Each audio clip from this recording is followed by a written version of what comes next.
कुमार जी का युग खत्म हो गया। जिस जंगल राज के खिलाफ वो आए थे, उसी जंगल राज के साथ फिर उन्होंने दोस्ती कर ली है। और वो जंगल राज का जो प्रवृत्ति है, जिस मनोदशा में उन लोग रहते हैं, इनको कहाँ रहने देंगे। इनको तो अब कह रहे हैं कि अब गद्दी खाली करो, कुर्सी खाली करो, हमारे युवराज को अब सीएम बनाओ, और इनको ये मंजूर नहीं हो रहा है। नमस्कार, आप देख रहे हैं लाइव सिटीज और आपके साथ मैं हूं वसीम खान।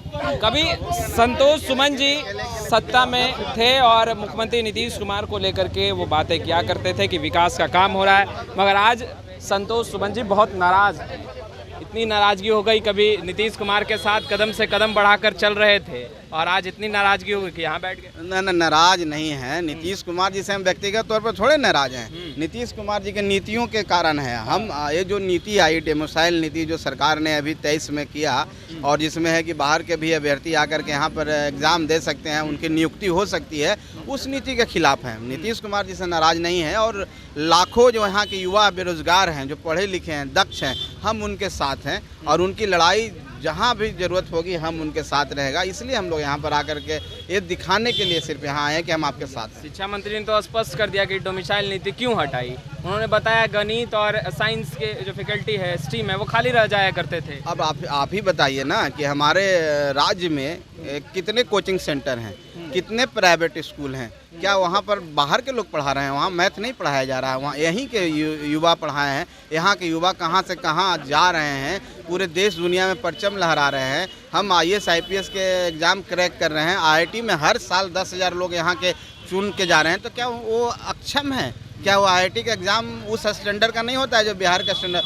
तो आप अगर कह रहे हैं कि हमारे यहाँ के लोग सक्षम नहीं है, तो 33 सालों से सरकार आपकी है अभी तक, चाहे वो जंगल राज हो, चाहे माननीय नीतीश कुमार, तो आप इतने दिन में सही से इस तरह की व्यवस्था नहीं काम किए कि आप दक्ष टीचर बहाल कर सकें। तो इसका मतलब कहीं ना कहीं तो अपनी सरकार पर उंगली खुद उठा रहे हैं। और वो जब वो उंगली उठा रहे हैं तो 33 साल से आपकी सरकार है, तो ऐसे शिक्षा मंत्री को तो रिजाइन कर देना चाहिए। ऐसे शिक्षा मंत्री को तो नीतीश कुमार जी को बर्खास्त कर देना चाहिए, जो बिहार की अस्मिता के खिलाफ बोलता है, बिहार के युवाओं के खिलाफ बोलता है, बिहार के बिहारियत के खिलाफ बोलता है। पूरे प्रदेश में, दूसरे देशों में हमारी क्या छवि रहेगी? यहाँ का शिक्षा मंत्री बोल रहा है कि यहाँ के युवा तो ऐसे ही हैं, बेवकूफ़ हैं। इसका मतलब कि आपने आज तक पढ़ाने का काम नहीं किया, अच्छी शिक्षा देने का नहीं काम किया। अगर आपको ऐसा लगता है तो आपको रहने का अधिकार नहीं है, छोड़ दीजिए आने दूसरे को लिए। आप भी महागठबंधन में रहे हैं। तेजस्वी यादव ने 10 लाख युवाओं को रोजगार देने का बात कहा। मुख्यमंत्री नीतीश कुमार ने कहा 10 लाख क्या 20 लाख देंगे। क्या उस रोल मॉडल पे सरकार काम कर रही है? क्या 10 लाख युवाओं को रोजगार मिल पाएगा? देखिए, हम तो जो देख रहे हैं, आप कॉन्ट्रैक्ट के जो लोग बहाल हैं, ऑलरेडी जो काम कर रहे हैं, उन्हीं को हम नियुक्ति पत्र दे रहे हैं। शिक्षक नियमावली में वही है कि जो लोग ऑलरेडी शिक्षक हैं उनको भी भरने का दिया जाए। वो जो संख्या है, मान लीजिए 40-50 हज़ार और 1 लाख शिक्षक हैं, उन लोग भी भरेंगे तो उन लोग भी इसी में आएंगे। तो ये तो घुमा फिरा करके गोल गोल जिलेबी वाला बात है। कोई नौकरी देने की बात नहीं है, खाली जनता को भ्रम फैलाना है। और इसके चैंपियन है, सोशल इंजीनियर के तो चैंपियन है माननीय नीतीश कुमार।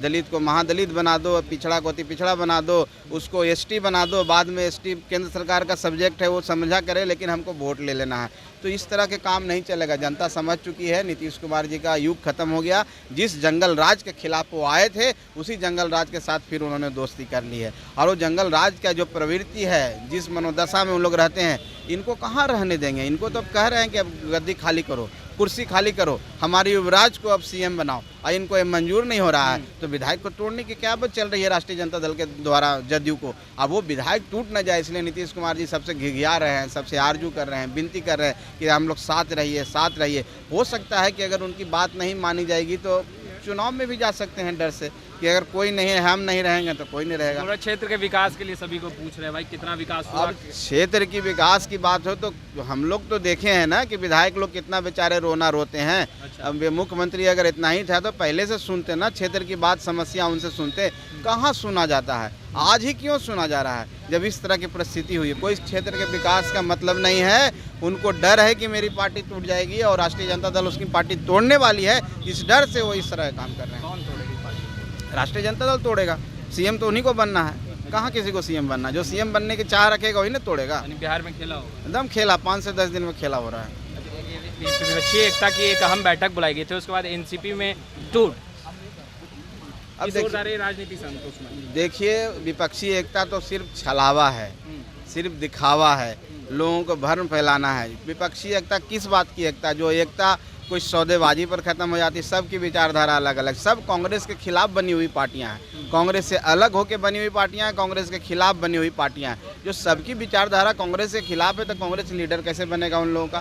तो हर स्टेट में उनका कांग्रेस से भी लड़ाई है, किसी से, तो ये सब असंभव सा प्रतीत होता है।